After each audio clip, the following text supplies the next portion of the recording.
ओम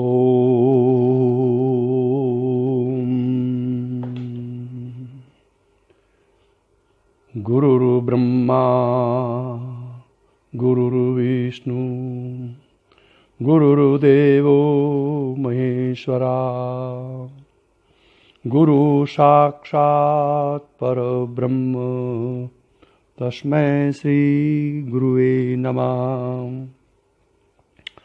नित्यं शुद्ध निराभासं निराकारं निरंजनं नित्यबोध चिदानन्दं गुरुर्ब्रह्म नमाम्यहम्।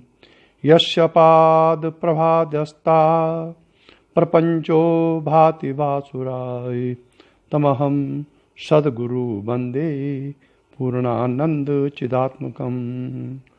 ओम नारायणी नमस्कृता नरं चैव नरोत्तमा देवी सरस्वती व्यासं तत्तो जयमुदीरयेत्। परम भक्त वत्सल स्नेहास्पद परम कारुणिक सद्गुरुदेव श्री देवेंद्र विज्ञानी जी महाराज के चरण कमलों में प्रणाम करते हुए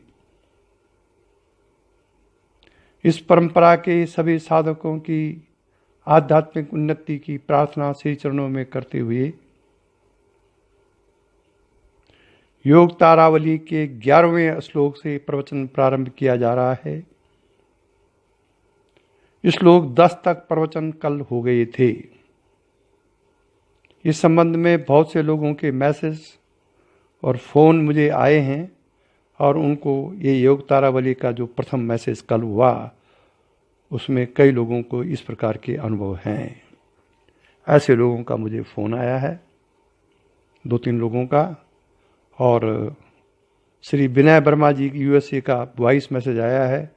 उन्होंने बार बार मुझको इस पर प्रवचन देने के लिए धन्यवाद ज्ञापित किया है। मैं गुरुदेव से प्रार्थना करूंगा कि उनकी साधन की प्रगति इस प्रकार से हो जिस प्रकार से उनकी इच्छा है। अब 11वां श्लोक है। त्रिकूट नामनी स्तिमितेन्तरंगे खेस्तंबिते के वलकुंभकेन प्राणानिलोभानुशशांक नाड्यो विहाय सद्यो विलयं प्रयाति। त्रिकूट नामनी स्तिमितेन्तरंगे। जब त्रिकूट कहते हैं भ्रकुटी के मध्य स्थान को। भ्रकुटी 2 भवों के बीच में जो मध्य स्थान है उसको कहते हैं भ्रुकुटी। शास्त्रीय भाषा में कहते हैं त्रिकूट। तो त्रिकूट नामक भ्रकुटी के मध्य स्थान में, जो भ्रकुटी हमारे उसका मध्य स्थान में अंतरंग मन को निश्चल या खड़ा कर दिया जाता है। कुछ लोगों को मैंने ये साधन बताया था, करते हैं कि नहीं करते हैं भगवान जाने। लेकिन ये साधन इसलिए बताया गया था कि जिससे कि उनके मानसिक जो पीड़ाएं हैं वो समाप्त हो जाएं योग के द्वारा।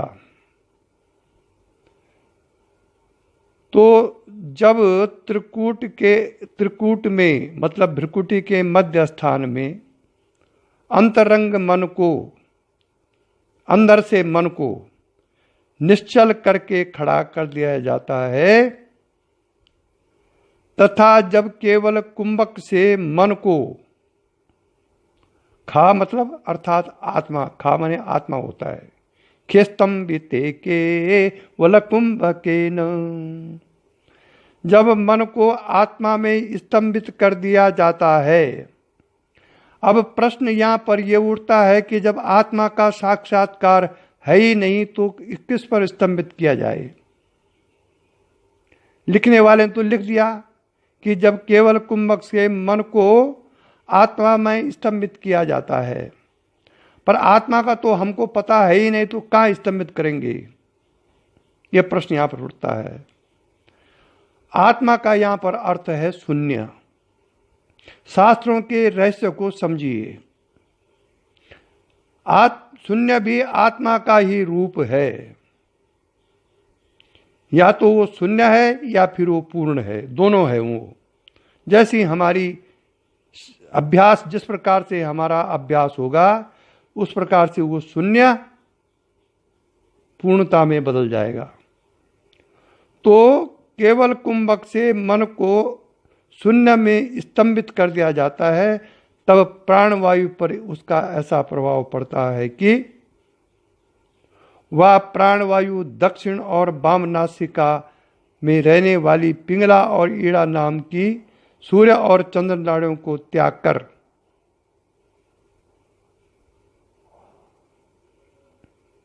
बिल का मार्ग बंद हो जाने पर अंदर ही अंदर घुटकर मरे हुए बिलवासी जीवों की तरह तत्काल ही विलीन हो जाता है। कौन? वो प्राणवायु। कहने का तात्पर्य यह है कि जब मन को आप अपने भ्रुकुटी स्थान में निश्चल खड़ा करके केवल कुंभक से मन को शून्य में स्थापित कर दें, जब आप ऐसा करेंगे तो उसके अंदर जो प्राणवायु है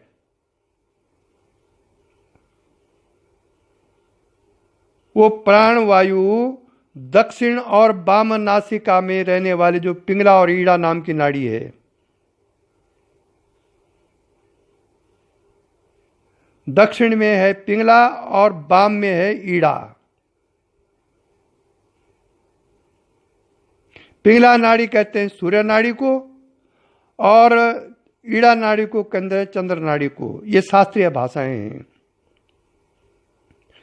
तो जो हमारी दो प्राणवायु जो पिंगला नाड़ी और ईड़ा नाड़ी में चल रहा है, स्वाभाविक रूप में चलता है ये। लेकिन यदि आप इस प्राणवायु को कुंभक से स्तंभित कर देंगे और मन को भ्रुकुटी के मध्य निश्चल खड़ा कर देंगे, तो नाड़ियों का जो ईड़ा और पिंगला नाम की जो दो नाड़ियां, उसके नाड़ियों को वो जो प्राणवायु त्याग देगा, क्योंकि वो मार्ग बंद हो गया है। तो तब जब ऐसा हो जाएगा तो जिस प्रकार से बिल का मार्ग बंद हो जाने पर अंदर अंदर घुट कर मरे हुए बिलवासी जीवों की तरह वो प्राणवायु किसी तीसरे स्थान पर विलीन हो जाएगा। तीसरा स्थान है वो सुषुम्ना। यही फर्क है साधारण आदमियों में और योगियों में। साधारण आदमियों का जो प्राण प्रवाह है वो ईड़ा पिंगला में चलता रहता है, और जब योग द्वारा या साधन द्वारा उस ईड़ा पिंगला के मार्ग को बंद कर दिया जाता है कुछ टाइम के लिए, तो ऑटोमेटिक वो प्राणवायु सुषुम्ना में प्रविष्ट होने लगती है और वहां आनंद का अनुभव होने लगता है, क्योंकि प्राणवायु इतनी सूक्ष्म हो गई कि वो सुषुम्ना में प्रविष्ट करने लग गई है। ये हठ योग की क्रियाएं हैं जो कि शक्तिपात में अच्छे साधकों को कभी कभी अपना आप हो जाता है और वो कहते हैं कि मेरी सांस नहीं चल रही है, मेरा प्राण रुक गया है। बहुत अच्छी क्रिया है, लेकिन साधक इसको समझ न करके वो घबरा जाता है इससे। मरेगा कोई नहीं, अगर सांस रुकेगा भी आधा घंटे तक कोई नहीं मरेगा। इसलिए नहीं मरेगा कि शरीर तो प्रारब्ध भोगों का फल है।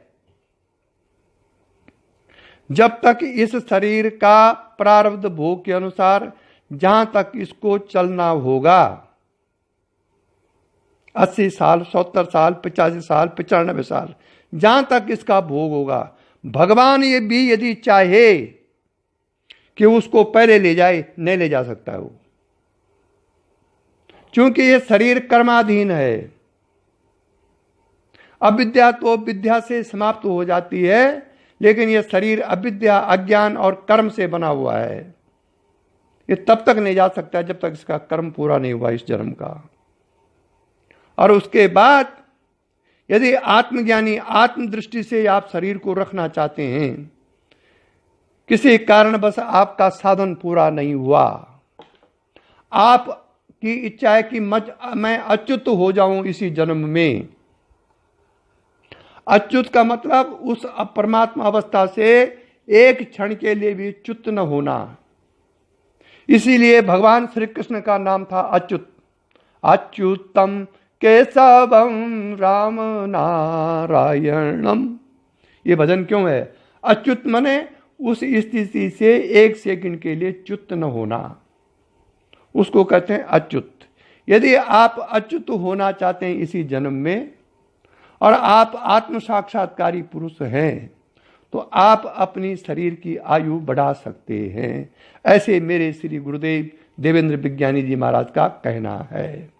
और उन्होंने ये मामला स्वामी सत्यामित्रानंद जी महाराज को, जो भारत माता के वो थे संस्थापक, उनको भी मेरे सामने पूछा और उन्होंने भी अनुमोदन किया कि हाँ, शास्त्र में इसका वर्णन है कि आप आत्मचिंतन हेतु, आत्म कल्याण हेतु आयु बढ़ा सकते हैं, परमात्मा से कह करके, परमात्मा में धारणा लगा करके।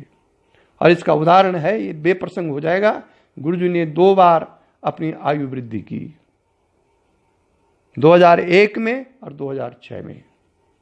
ये मेरे सामने की बात है। इसलिए अगर आप सांसारिक कारण से बढ़ाना चाहते हैं तो आप फेल हो जाएंगे, क्योंकि सांसारिक कारण के कारण तो ये शरीर परमात्मा ने आपको यहां भेजा है। सांसारिक कारण था, अगर सांसारिक कारण न होता तो आप शरीर में क्यों आते? सीधा परमात्मा में रहते। तो ये शरीर तो जाना है, लेकिन जाने से पहले यदि मोक्ष प्राप्त नहीं हुआ, यदि परमात्मा का चिंतन का वृत्ति उत्पन्न नहीं हुई, तो फिर बेकार चला गया शरीर। अगला जन्म कैसा होगा, किस परिस्थिति में होगा, ब्राह्मण के घर होगा कि चांडाल के घर होगा कि ठाकुर के घर होगा कि मछली के पेट में होगा कि गाय के पेट में होगा, कोई पता नहीं है। क्योंकि जैसी अंतमति वैसी गति। अंत समय में जब शरीर छूट रहा होगा, उस समय आपका जैसी भावना होगी तदनुसार जन्म होगा। जीवन पर्यंत साधना करते रहो और अंत में पुत्र की याद आ गई, पुत्र की आसक्ति उत्पन्न हो गई, तो आप उस पुत्र के घर में आपने जन्म ले लिया। और जिंदगी भर कुछ साधना न करो और अंत में नारायण स्मरण आ गया, चेतना में स्थित हो गए, तो आप चले गए, आपका जीवन सार्थक हो गया। इसलिए इसमें पुराणों में एक कथा है कि छचक अजामिल जय नहीं पुकारे गोविंद नारायण वासुदेवा। उस वृद्ध पुरुष का जिसका शरीर छूट रहा था, जीवन परंतु उसने कभी नारायण का नाम या भगवान का नाम नहीं लिया, लेकिन उसके पुत्र का नाम नारायण था। अब शरीर छूट रहा था तो उसने अचानक हे नारायण पुत्र को बुलाया, लेकिन नारायण कहने से उसकी भावना भगवान में हो गई, क्योंकि भगवान का नाम भी नारायण है, और इसी भावना के कारण उसको मोक्ष हो गया। ये कथा है पुराणों में, और उसमें लिखा हुआ है छचकैक। छचकैक मतलब अचानक। अचानक जब परमात्मा की याद आई तो छचकैक मतलब अचानक उसने नारायण को बुलाया, अपने पुत्र को। छचकैक अजामिल, अजामिल उसका नाम था। छचकैक अजामिल जय नय पुकारे गोविंद नारायण वासुदेवा। इसलिए साधन के लिए कहा जाता है शास्त्र कि लगातार जीवन पर्यंत अगर अभ्यास रहेगा तो अंत समय में जब प्राण छूट रहा होगा उस समय उसकी याद आ जाए। यही उद्देश्य है। इसलिए ये जो साधन बताया गया योग तारावली में कि भ्रुकुटी के मध्य स्थान में अंतरंग मन को निश्चल खड़ा कर दो और केवल कुंभक से उस मन को आत्मा में स्तंभित कर दो, तो आपकी जो प्राण वायु है उसमें ऐसा प्रभाव पड़ेगा कि वह ईड़ा पिंगला का मार्ग छोड़ करके सुषुम्ना में उस देर तक प्रवेश करने लगेगी और आप स्तंभित हो जाएंगे। वो प्राणवायु जब विलीन हो जाता है तो एक नई ऊर्जा अंदर ऐसे आती है जैसे कि कोई बिछड़ा हुआ मित्र आपको अचानक मिल जाए। तो आत्मा में मन को स्तंभित करने से वो इसको बोलते हैं शास्त्रों में आत्म त्राटक। आत्मा में त्राटक, त्राटक का मतलब यह है कि आप आत्मा में नहीं है, उसके प्राप्त करने के लिए आप मेहनत कर रहे हैं या उसको प्राप्त करने के लिए आप साधन कर रहे हैं। शून्य में जब मन जाएगा तो ऑटोमेटिक शून्य के पार आपकी आत्मा का प्रकाश आपके अंदर फैलेगा। इसलिए त्रिकूट नामनी स्तिमितेन्तरंगे खेस्तंबिते के वलकुंभकेन प्राणानिलोभानुशशांक नाड्यो विहाय सद्यो विलयम प्रयाति। और फिर 12वां श्लोक है, आहा बहुत अच्छा। प्रत्याहृता केवल कुंभकेन, प्रत्याहृता केवल कुंभकेन प्रबुद्ध कुंड लुपभुक्त शेषा प्राणा प्रतीचि न पथेन मंदम विलीयते विष्णुपादांतराले।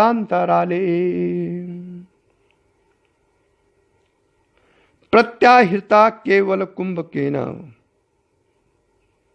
प्रत्याहृता केवल कुंभकेन प्रबुद्ध कुंड लुपभुक्त शेषा प्राणा प्रतीचि न पथेन मंदम विलीयते विष्णुपादांतराले। जब प्राणवायु को केवल कुंभक से प्रत्याहृत किया जाता है, अर्थात सिकोड़ा जाता है प्राणवायु को, और जबकि वह प्राणवायु उद्भुत जगदम्बा कुंडलिनी शक्ति की तपी हुई भट्टी के समान तेजोमय अंगों में होकर निकलता, अर्थात उसके उपभोग से बच रहता है, तो उस समय गर्मी के कारण अति सूक्ष्म हुआ वह प्राणवायु अपने दोनों स्वाभाविक मार्गों वाम दक्षिण नासिका के रुक जाने के कारण दोनों मार्गों के रुक जाने पर तीसरे मार्ग को ढूंढ लेने वाले सर्पादि की तरह, इसीलिए इसको सर्प की उपमा दी गई है इस कुंडलिनी को। जैसे सर्प का जब मेन मार्ग बंद कर देते हैं तो वो सर्प अंदर ही अंदर दूसरा मार्ग ढूंढता है, वैसे ये शक्ति जब ईड़ा और पिंगला मतलब वाम दक्षिण नासिका का मार्ग बंद हो जाते हैं शक्ति जागने पर, तो वो प्राणवायु उस सर्प की तरह कोई तीसरा मार्ग ढूंढने के लिए व्याकुल हो जाता है।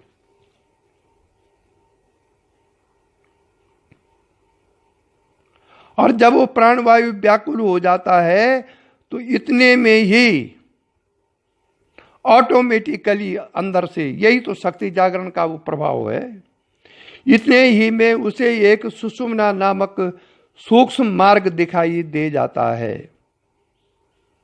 बस सनय सनय उस पश्चिम मार्ग मेरुदंड पीठ की हड्डी में रहने वाली सुषुम्ना के द्वारा ब्रह्मरंध्र जाकर में वो प्राणवायु विलीन हो जाता है। बहुतों को यह अनुभव है। अब चूंकि वहां तो चंद्रामृत भरा रहता है, वह गर्म वायु वहां जाकर वहां की लोकोत्तर शीतलता का स्पर्श पाते ही एकदम विलीन हो जाता है। देखते हैं कि ठंडे प्रदेश में पहुंचते ही वायु स्तब्ध हो जाता है। यह है ईड़ा पिघला के मार्ग जब रुक जाते हैं, प्राण जब सुषुम्ना नाड़ी मतलब सूर्य नाड़ी में ऊपर चला जाता है, तब शास्त्रार्थ में चंद्रमंडल का निवास होने के कारण, वहाँ तो चंद्रमा का स्थान है शास्त्रार्थ में, तो वहाँ ठंडा है। वो वायु, गर्म वायु जो नीचे से प्राण वायु गर्म होके गई है, ऊपर शास्त्रार्थ में जाकर चंद्रमंडल की ठंडी प्राप्त करके वहीं विलीन हो जाता है और स्तब्ध हो जाती है वायु।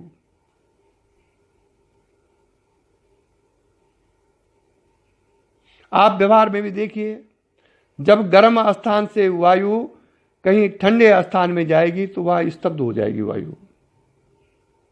अब चक्रवात देखा होगा ना आपने, चक्रवात कैसे आता है?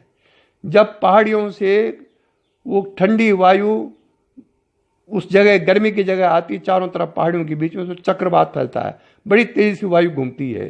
ठीक ये अवस्था है वो। जैसे बाहर स्तब्ध होता है, प्राणवायु चलती है, वैसे हमारे अंदर प्राणवायु है। ये शक्तिपात में जो साधनरत हैं, जो यथा चित्तम समासंगता जंतो विषय गोचरे हैं, जिस प्रकार हमारा चित्त संसार में भाग रहा है, काश हमारा चित्त वैसे अध्यात्म के लिए भागता, तब यह अवस्था उत्पन्न होती है। ये नहीं कि दीक्षा ले लिया और बैठ गए, गुरु जी अपना आप करते हैं। मतलब आज का शिष्य गुरु की कमाई खाना चाहता है, अपना आप कमाने ना पड़े, गुरु सब काम कर दें, लेकिन यह असंभव है। गुरु आपके, अगर आप गुरु के प्रति डिवोशन हैं, गुरु के प्रति श्रद्धा है, एक निष्ठ हैं गुरु भक्ति में, तो गुरु आपके योग विघ्नों को समाप्त कर सकता है अपनी शक्ति द्वारा, अपनी वाणी द्वारा, अपनी आत्मचिंतन द्वारा। लेकिन उसके लिए एक निष्ठ होना, अंधभक्त होना चाहिए गुरु का। अगर आपकी भक्ति 36 जगह बंटी हुई है तो गुरु भी पीछे हाथ खींच देगा। वो आपको, आपकी श्रद्धा को ठेस नहीं पहुंचाएगा कि तू उस पर क्यों श्रद्धा करता है, मुझ पर क्यों नहीं करता है। वो तो श्रद्धा के अनुसार ही आपके साथ चलता है। इसलिए शास्त्र कहता है कि जिस प्रकार से भक्ति देवता में होती है, उसी प्रकार से की भक्ति गुरु में करो। लेकिन यहां तो गुरु में, विशेषकर गृहस्थ गुरु में, लोग दोष देखते हैं। गुरु जी ने ऐसा कर दिया, गुरु जी ने ऐसा कर दिया। इसका मतलब अश्रद्धा घुस गई है उनकी, और वो उनके सबसे बड़े दुर्भाग्य के क्षण हैं। हमारे दुर्भाग्य के क्षण क्या हैं? हमारे जीवन में दुर्भाग्य के क्षण क्या हैं? जब हमें किसी सत्पुरुषों पर अश्रद्धा हो जाए।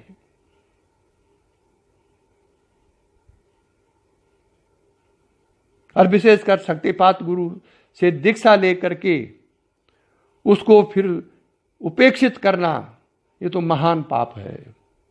कई जन्मों तक भुगतना पड़ेगा, एक जन्म नहीं, कई जन्मों तक, क्योंकि आत्म शराब पड़ जाता है उस व्यक्ति को, भले उसको समझे न समझे, कई जन्म उसके बिगड़ जाते हैं।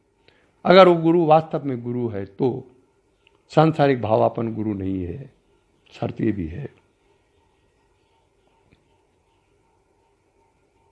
क्योंकि गुरु को तुम सम्मान करो, अपमान करो, उस पर तो इसका कोई असर नहीं होता आंतरिक रूप में।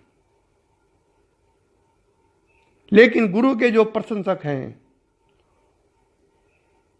वो गुरु के शुभ कर्मों का फल भोगते हैं, और गुरु के जो निंदक हैं, वो उनके कई जन्मों का पाप अपने सर पर लेते हैं, इसीलिए वो मुक्त होता है।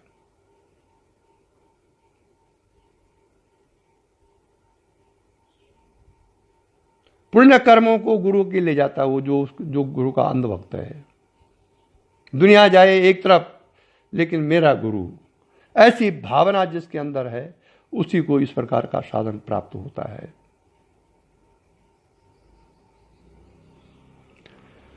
ओम निरंकुशानां श्वसनोद्गमानां निरोधने केवल कुंभकाख्ये उदेति सर्वेन्द्रिय वृत्ति शून्यो मरुलया को महामतीनाम्।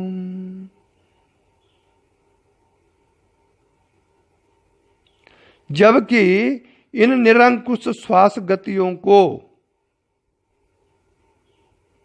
केवल कुंभकों के द्वारा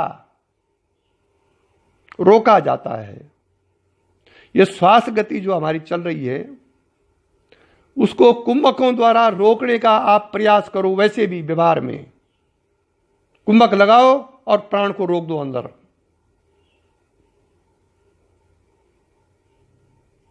जितनी देर तक रोक सकते हो, और जब छूटता है तब देखना आप अपने अंदर क्या होता है। इसी यहां पर कह रहा है, जबकि इन निरंकुश श्वास गतियों को, निरंकुश माने जिस पर कोई अंकुश नहीं श्वास गति पर हमारा ऑटोमेटिक, उस निरंकुश श्वास गतियों को जब अंकुश लगाते हैं कुंभक करके, अंतरिंग कुंभक करके, तो महामती पुरुषों का प्राणवायु कुछ ऐसे अद्भुत प्रकार से विलीन होता है कि फिर इंद्रियों के संपूर्ण व्यापार भी स्वभाव से बंद हो जाते हैं। यह शक्तिपात की क्रियाओं में होता है। इंद्रियों का जो व्यापार है एकदम स्तब्ध हो जाता है, रुक जाता है। अधिकतर यह संभवी मुद्रा में होता है।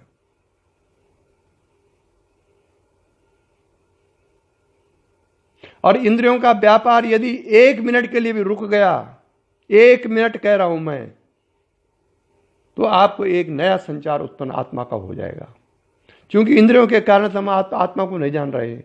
ये इंद्रियों की उपाधि, शरीर की उपाधि, मन की उपाधि, संस्कारों की उपाधि, जाति की उपाधि, ये जो हमने भर रखा अपने अंदर वो कचड़ा, ये जब खत्म हो जाएगा तो आत्मा का प्रकाश तो वैसे भी चमक रहा है। आत्मा तो स्वयं सिद्ध है, स्वयं प्रकाश है। वो आत्मा को आपको प्राप्त नहीं करना है, बल्कि आत्मा के ऊपर जो शरीर के, मन के, बुद्धि के, प्राणवायु के, संस्कारों के बादल छाए हुए, उसको हटाना है। और वो बादल कैसे हटेंगे? जब हम अपने गुरु के दिए हुए साधनों को रुचिपूर्वक तीव्र संवेग से करेंगे। हठ योग और अन्य योगों में तो आपको करना पड़ता है, शक्तिपात में करना नहीं पड़ता है, होता है। इसीलिए शक्तिपात में कर्ता भाव प्रथम सीढ़ी में ही समाप्त हो जाता है। और जब कर्ता भाव समाप्त हो जाता है तो भोक्तृत्व आप अपने आप मिट जाता है। और जब भोक्तृत्व अपने आप मिट जाता है तो फिर समता और एकता आती है। और समता एकता जब आती है तो फिर अनंतता आती है, और अनंतता ही परम पद है, मोक्ष है। ये तो आपको क्रियाओं के माध्यम से आपको अनुभव करा सकता है शक्तिपात। पर जब संसार में भाग दौड़ ज्यादा है चित्त की, ये शरीर तो दौड़ेगा संसार में। कोई मरेगा तो उसकी शव यात्रा में आपको जाना ही पड़ेगा। कोई जन्म होगा तो उसके पुण्य पर उसमें क्या कहते हैं, जन्मदिन में जाना ही पड़ेगा। संसार के व्यवहार सांसारिक रूप से निभाने पड़ेंगे, लेकिन चित्त से आप कहां दौड़ रहे हैं? मेन चीज ये है, क्या आपका चित्त अंतरात्मा में ऊपर उठ करके परमात्मा की ओर, शक्ति की ओर, गुरु की भावना की ओर दौड़ रहा है कि नहीं? इसका निरीक्षण कीजिए ना जरा। यदि नहीं दौड़ रहा है तो फिर आप केवल साधना का ढोल नगारा बजा रहे हैं, हो कुछ नहीं रहा है। लेकिन यदि आपका चित्त हर समय गुरु शक्ति पर, गुरु पर, भगवान पर, परमात्मा पर, जो भी बोलो उस पर है, या अपनी अंतरात्मा में है, तो आप ढोल नगारा बजाने के साथ भी, उत्सव मनाने के साथ भी उत्सव का फल भी प्राप्त कर रहे हैं। यह तो आत्मनिरीक्षण का विषय है, बाहर से इसका कोई मतलब नहीं है। तो निरंकुशानां स्वसनोद्गमानां निरोधने के वल कुंभ काखे उदेति सर्वे द्रियवृत्ति शून्यो मरुलया को महामतीनाम। फिर इंद्रियों के संपूर्ण व्यापार भी स्वभाव से बंद हो जाते हैं। अगर आपका प्राणवायु इस प्रकार अद्भुत प्रकार से विलीन हो जाता है, क्यों विलीन होगा? जब आप श्वास गतियों पर अंकुश लगाने लगेंगे। निरंकुश जो श्वास गति हमारे अंदर चल रही हैं, केवल कुंभक से उन श्वास गतियों को रोकिए, जरा करिए तो सही 3 दिन तक। यह शक्ति मरे हुए को खड़ा कर सकती है, तो आपके रोग और बीमारियों को क्यों नहीं ठीक कर पाएगी? ये सिर्फ प्रबल प्रारब्ध को बिना भोगे हुए अगर आप मुक्ति कामी हैं, तो गुरु हुआ, ईश्वर हुआ, परमात्मा हुआ, उन प्रबल भोगों को आपको भोगना ही पड़ेगा, तभी मुक्ति की ओर आप बढ़ेंगे। लेकिन जो बुद्धि दोष के कारण, अन्य संग उपभंग के कारण ये रोग आ गए हैं आपके अंदर, मताध्यासों के कारण, संग दोष के कारण ये रोग जो हैं छोटे मोटे, इसको शक्ति वैसे भस्म कर देती है। कीजिए ना प्रैक्टिस, 1 घंटे में 4 बार अपने प्राणों को रोकिए, अपने श्वास गति को रोकिए, देखो साधन कैसे बढ़ता है अपना आप ही। क्योंकि उद्यमेन ये सिद्ध्यन्ति कार्याणि न मनोरथे नहीं सुप्तस्य सिंहस्य प्रविशन्ति मुखे मृगा। जब शेर बूढ़ा हो जाता है ना, तो एक गुफा में बैठ जाता है, वो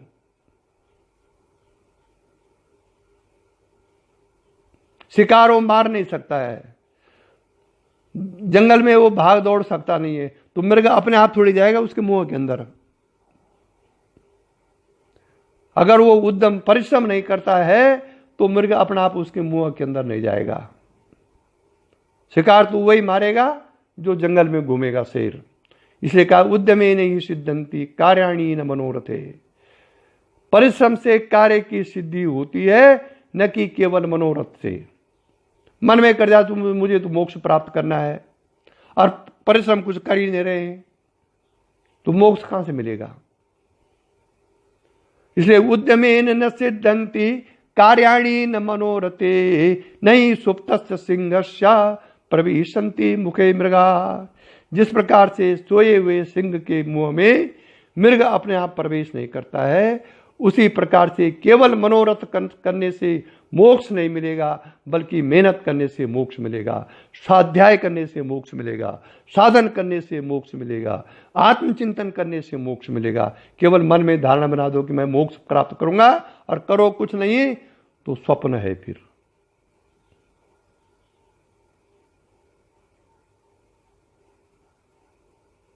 इसलिए मैं अपने सहित सभी साधकों को कह रहा हूं कि मोक्ष के लिए प्रयत्न करो, आत्मचिंतन करो, अपने गुरु का नाम रोशन करो। अगर गुरु का एक शिष्य भी मोक्ष प्राप्त कर लिया है, उसने जीवन मुक्ति अगर उसने प्राप्त कर ली है, तो गुरु का गुरुत्व सार्थक हो गया।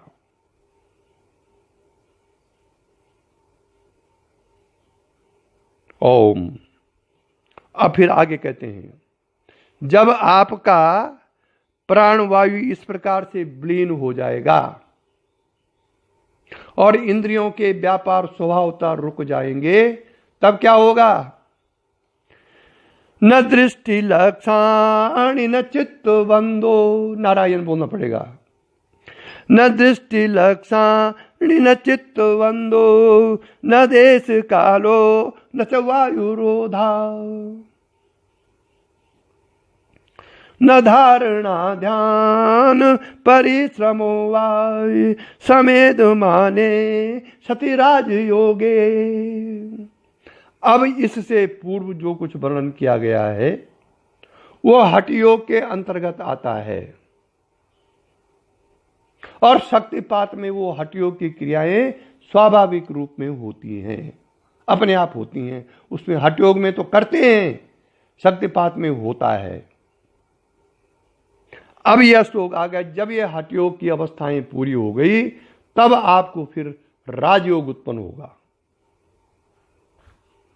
शक्तिपात में जितनी शारीरिक मानसिक क्रियाएं हैं, शारीरिक मन की क्रिया, शरीर की क्रिया, प्राण की क्रिया, आत्मा की क्रिया, ये जब पूर्ण हो जाती है, क्रियात्मक रूप इसका पूर्ण हो जाता है, तब चित्त की ऐसी अवस्था आती है कि वो स्वाभाविक रूप से आत्मा की ओर दौड़ने लगता है। चित्त क्या है? चित्त चिति शक्ति का स्थूल रूप है। चित्ति शक्ति जब वासनाओं, कर्मजालों, शरीरों में बन जाती है तब उसको चित्त कहते हैं। तो इस प्रकार की हठ योग की कई प्राण की कई क्रियाएं होने के बाद तब क्या अवस्था आती है? तब जबकि यह राजयोग अपने पूर्ण यौवन के उल्लास में आता है, अब राजयोग उत्पन्न हो गया, तो साधक को न तो दृष्टि के कोई विशेष लक्ष्य ही रखने पड़ते हैं, न चित्त को रोकना ही होता है,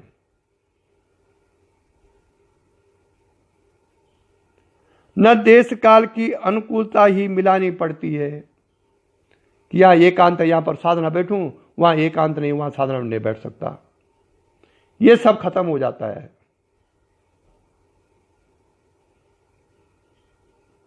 न प्राण को रोकना पड़ता है, न चित्त को रोकना पड़ता है, न देश काल की अनुकूलता प्रतिकूलता उस समय रहती है, और न फिर किसी प्राणायाम की आवश्यकता होती है, और न धारणा और ध्यान का परिश्रम ही शेष रह जाता है, क्योंकि राजयोग उत्पन्न हो गया। योग, राजयोग, हमारे यहां उसको महायोग कहा गया है। राजयोग जब उत्पन्न हो जाता है तब किसी एक जगह पर आंतरिक दृष्टि नहीं रखनी पड़ती है, न दृष्टि लक्षाणी, दृष्टि का लक्ष्य नहीं रखना पड़ता है कि यहां पर मन को रोकना है, न चित्त बंधो, और न चित्त का बंधन है कि वहां पर चित्त को ले जाओ, वहां पर मत ले जाओ, न देश कालो न च वायुरोधा, और न किसी देश विशेष में इसको रखना पड़ता है, इस चित्त को न वायु को रोकना पड़ता है, न प्राणायाम लेना पड़ता है, न धारणा बनानी पड़ती, न ध्यान बनाना पड़ता है, और न समाधि में परिश्रम, ध्यान का परिश्रम है। उस समय वो निश्चल योगाभ्यासी निश्चल आत्मस्वरूप हो जाता है। आत्मदृष्टि उत्पन्न हो गई। शरीर और मन, बुद्धि, प्राण संबंधित जो क्रियाएं हैं वो सब पीछे छूट गई।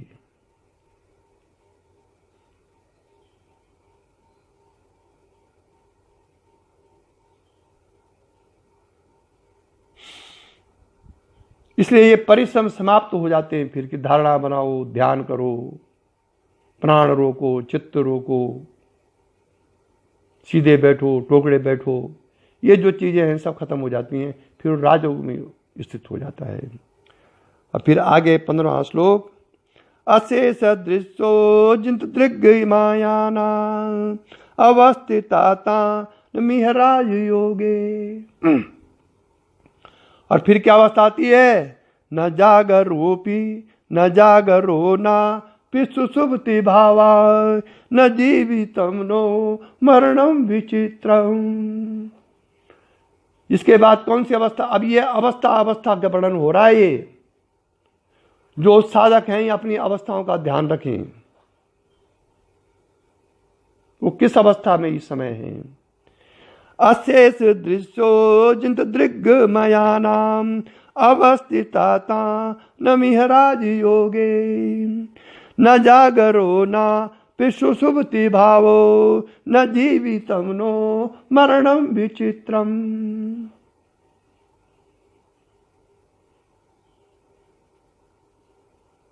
जो लोग सब दृश्यों से रहित केवल दृग रूप होकर इस राजयोग में तन्मय हो जाते हैं। उन पुरुषों को उनके कोटि सहस्त्र जन्मों के पुण्य के प्रताप से कुछ ऐसी अद्भुत अवस्था हाथ लगती है कि फिर उसे न जागरण ही कहा जा सकता है और न सुसुप्ति ही, न उसे ही जीवन कह सकते हैं और न मरण ही कहते बनता है। ऐसी एक अद्भुत अवस्था अंदर आ जाती है। मेरी जानकारी में एक दो साधिका ऐसी है, लेकिन वो समझती नहीं मैं क्या हूं। वो मिला लें इस चीज को, क्या उनकी ऐसी अवस्था थी। और ये अवस्था शास्त्र के अनुसार ऐसी है कि न वो जिंदे में है और न मरण में है। न जीवितम नो मरणम विचित्रम, न वो उस समय जीवित है और न मरी हुई है। वो अवस्था ऐसी है कि वो विचित्र अवस्था है, क्योंकि न वो जागृत अवस्था है और न वो सुसुप्ति अवस्था है। जागृत अवस्था और सुसुप्ति अवस्था के बीच में और जीवन और मरण के बीच की ये एक विचित्र अवस्था है, जो कि शक्तिपात में प्राय साधकों को उत्पन्न हो सकती है।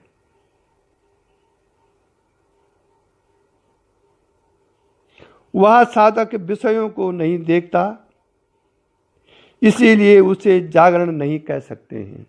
विषयों में उसका मन उस समय है ही नहीं, इसलिए उसको जागरण नहीं कह सकते। उसके शरीर को अहंकार धारण किए रहता है तथा उसमें आत्मा का प्रत्यक्ष अनुभव रहता है, इसलिए उस अवस्था को सुसुप्ति भी नहीं कह सकते। मैं किसी को सुना रहा था परसों ये किस्सा। लेकिन उसने कहा ये तो ख्याल भी हो सकता है। अब यह है भौतिक बुद्धि। मैं उसको सिखाने के लिए कह रहा था कि ऐसा मेरे साथ हुआ, लेकिन उसने अपने मन की भावनाएं उत्पन्न कर दी, तो ख्याल भी हो सकता है। ख्याल तो स्थूल मन में उत्पन्न होता है, और ख्यालों के कारण तो आप पहचानते हैं कि मेरा गुरु है, ये मेरा पिता है, ये मेरा पति है। लेकिन वो अवस्था ऐसी है कि उस समय शरीर का भान नहीं है।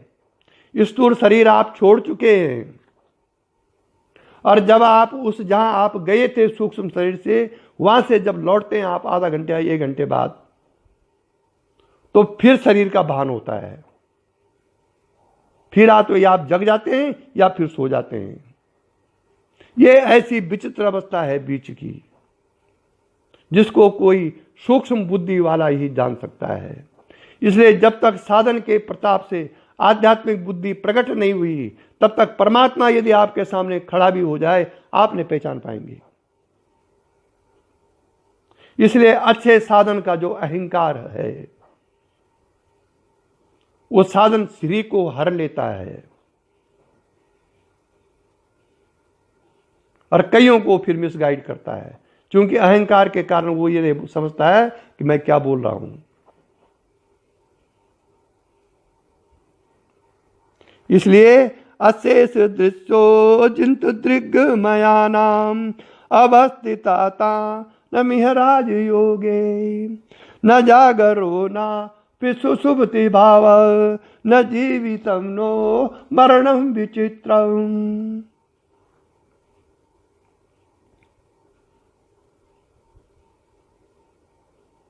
उसके शरीर को अहंकार धारण किए रहता है तथा उसे आत्मा का प्रत्यक्ष अनुभव रहता है, इसलिए उस अवस्था को सुसुप्ति भी नहीं कह सकते। आत्मस्थित है उस समय वो। भोगोन्मुख कर्मों को भोगने के लिए शरीर का निवास जीवन कहता है। भोगों को न भोगने के कारण उसे जीवन भी नहीं कह सकते। आपको ये अवस्था जरूर आती होगी जिससे में आप संसार का कोई भोग आपका चित्त नहीं भोगता है, शांत रहता है वो।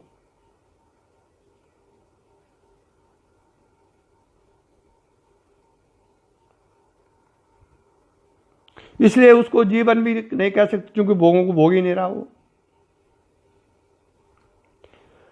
देह वियोग होने पर शरीर की विस्मृति मृत्यु कहती है। देह वियोग न होने के कारण उसे मरण भी नहीं कहा जा सकता। जब आप आधा घंटे तक या 10 मिनट तक सूक्ष्म शरीर में कहीं रहे हैं तो उस समय आपको देह वियोग होगा था, देह वियोग था कि मेरा स्थूल शरीर कहां है? नहीं था। इसलिए देह वियोग भी उस समय नहीं होता है। क्योंकि देह वियोग नहीं है तो उसको मरण भी नहीं कहते।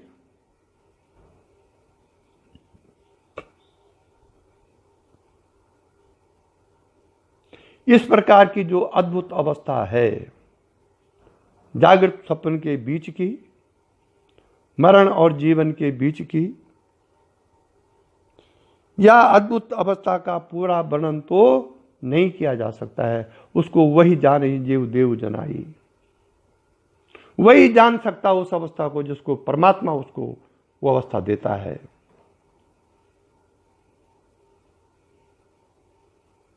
माया को यदि आप स्वयं काटने जाएंगे तो माया नहीं कटेगी। जब परमात्मा की कृपा होगी तब ही माया का बंधन छूटेगा, स्वयं के प्रयत्न से नहीं।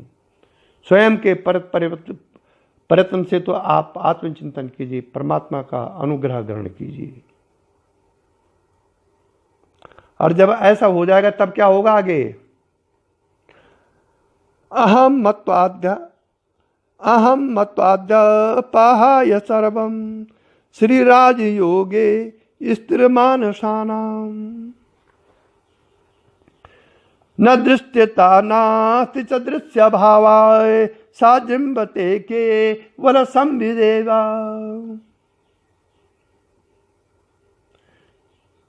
यह संपूर्ण दृश्य दृश्य भाव अहंता और ममता की पूंजी से ही चल रहा है।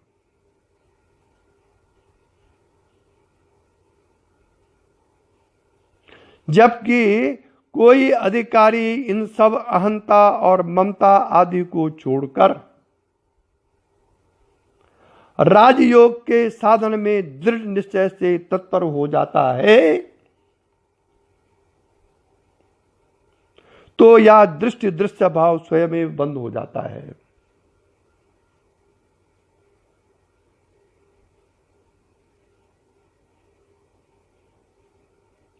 देखिए, आत्म भाव या ब्रह्म भाव, एक तो आप प्रयास करते हैं,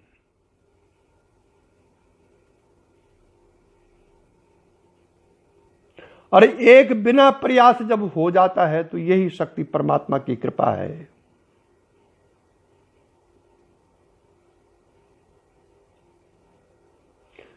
बिना प्रयास के हो जाए तो यह साधना के प्रभाव से होता है।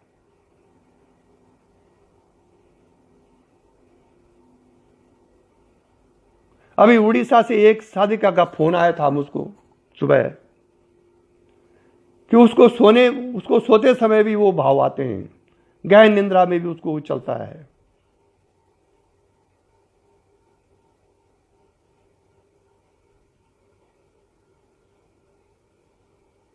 क्या है ये? परमात्मा कृपा। उसको संकल्प दीक्षा दी गई यहां से, और उसको वो हो गया जो सामने बैठ के होता है। इसीलिए दीक्षा में शिष्य की श्रद्धा भक्ति ज्यादा काम करती है, गुरु की शक्ति कम। उस विपरीत वातावरण में भी वो ऐसा साधन कर रही है जो कि प्रत्यक्ष भी सामने भी नहीं होता देखा जाता है, क्योंकि उसकी श्रद्धा ही ऐसी है।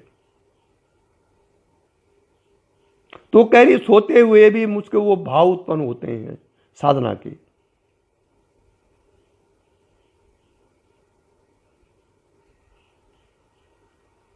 इसलिए जब हमारी अहंता और ममता राजयोग के दृढ़ निश्चय पर तत्पर हो जाती है, और अहंता ममता हमारी जब छूट जाती है अंदर से बाहर से, तो आपको सब कुछ करना पड़ेगा। संसार खराब नहीं है। 4 बच्चे हो जाएं, 6 बच्चे हो जाएं, 10 हो जाएं, 12 हो जाएं, ये खराब नहीं है। उस संसार के प्रति आसक्ति खराब है। धन खराब नहीं है। करोड़पति होइए, अरबपति हो जाइए, खूब लंबी गाड़ी में चलिए, खूब ठाट बाट से रहिए, धन खराब नहीं है, धनाशक्ति खराब है। अगर ऐसा होता तो राजा जनक क्यों सम्राट हो गए? भगवान श्री कृष्ण क्यों इतने परम वैभवशाली हो गए? बड़े बड़े महापुरुष हैं। इसीलिए तो भोले बाबा ने कहा है, सोता हुआ सोता नहीं, नहीं स्वप्न में भी शयन है, जगता हुआ जगता नहीं, बेचैन में भी चैन है। अरे किंचित न रखता पास फिर भी, पास का मतलब यहां अंदर से है, किंचित न रखता पास फिर भी पूर्ण है श्रीमानता, ऐसे अनोखे सेठ को वैसा ही बिरला जानता। क्यों कहा ये? कि वो बिरल महाभाग हैं जो ऐसे पुरुष को जिन्होंने पहचान लिया है।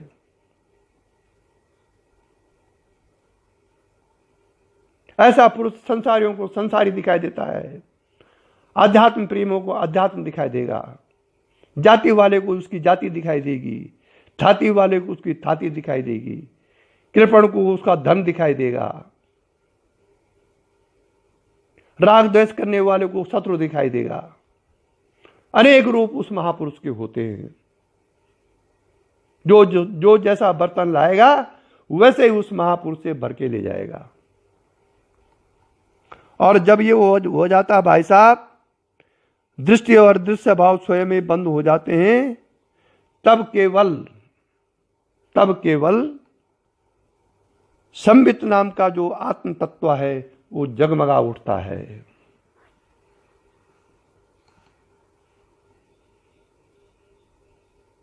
और जब ये आत्म प्रकाश आपके अंतःकरण में जगमगा गया है, तो आगे का प्रवचन अब फिर कल होगा।